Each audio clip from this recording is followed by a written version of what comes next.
to remove dollar signs in Excel. Hi everyone, it's Sophia to assist you today. Without any delay, let's jump right in.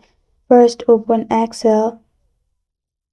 Then select the column you want no dollar signs in. After that, click on Home and you'll find Comma Styles.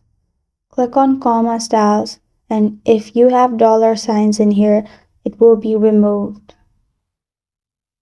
Also, if you have other columns you want to do same thing, simply select all, type CTRL plus A, then all your text will be selected, and then go to Home and then click on Comma Text. All the dollar signs will be removed. That's how to remove dollar signs in Excel. Thank you for joining me today. If this video helps you out, please leave a like and subscribe for more. Got a question or want to suggest a topic? Comment below. I am Sophia signing off. Until next time.